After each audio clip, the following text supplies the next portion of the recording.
साधं वारीत चालत असताना आम्हाला ठेच लागली तरी लगेच आम्ही म्हणतो की पांडुरंगा काय एवढ्या वेदना देतोयस रे. एक व्यक्ती एक संत असे घडून गेले.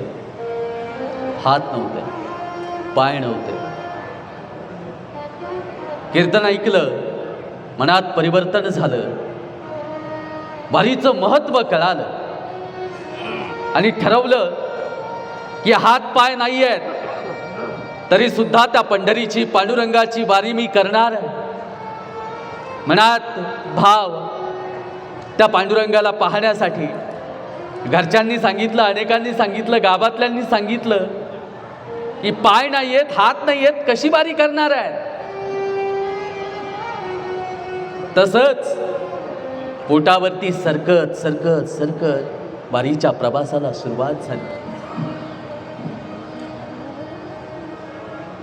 रस्त्यावरती असलेले दगड गोटे पोटाला टोचत असल्यामुळे अंगाची सालपट निघून गेली. रक्तभंबाळ झालेलं शरीर आणि माढा येथील लहुळ या गावाजवळ येऊन आता पुढं जाणं शक्य वाटत नाहीये. येणारा जाणारा वारकरी दिसत होता. त्या प्रत्येक वारकऱ्याला हाक द्यायची, ओ बाबा, ओ माऊली, माझा निरोप सांगावं तुम्ही पांडुरंगाला.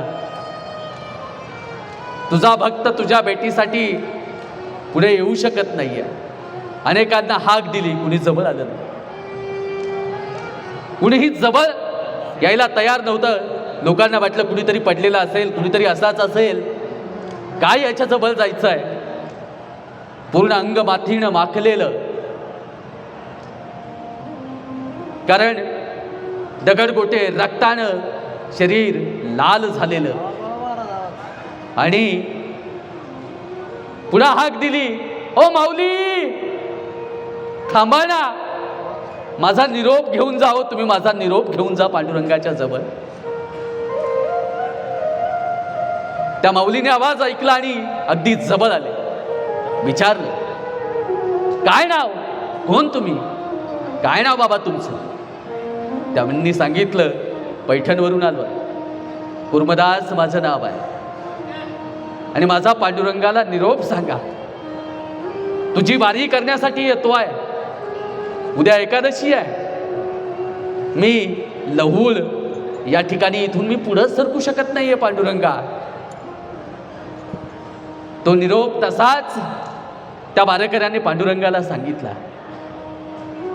पांडुरंगाच्या जवळ निरोप आल्यावर पांडुरंगाचे डोळे अगदी डबडबले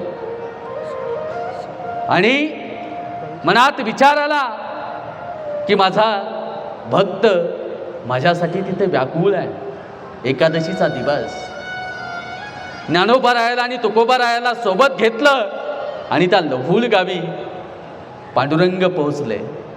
कुर्मदासाचे डोके मांडीवरती ठेवले गेले. विचारलं, कुर्मदासा, एवढं का रे शरीराला त्रास दिलास. त्यावेळेस त्यांनी सांगितलं, पांडुरंगा, तुझ्या वारीचं महत्त्व मला कळालंय. तुझी वारी ही जन्ममरणाचा फेरा तारते आहे. हे नाशिवंत शरीर, पुन्हा या शरीरात जन्म घ्यायचा नाही आहे. त्यावेळेस मग पांडुरंग म्हणाले, मागा, काय मागायचंय तर मागा कुर्मदासजी, आज तुमच्या सेवेत या ठिकाणी आहे. त्यावेळेस कुर्मदासांनी सांगितलं, मला काही नको आहे, पण एक इच्छा अधुरी राहिली पांडुरंगा. तुझी चंद्रभागा पाहायची राहिली, तुझी पंढरी मला पाहायची राहिली. ती इच्छा माझी पूर्ण एकदा करशील का. त्यावेळेस पांडुरंगाने एक खड्डा खणला आणि चंद्रभागा त्या ठिकाणी लहुळ गावी माढा या तालुक्यात आली आणि कुर्मदासाने शेवटचा श्वास तिथे घेतला आणि ज्ञानोबा तुकोबारायांनी त्या ठिकाणी कुर्मदासांची समाधी बांधलेली आहे. हे वारकरी संप्रदाय आहे. हे वारीचं महत्त्व आहे.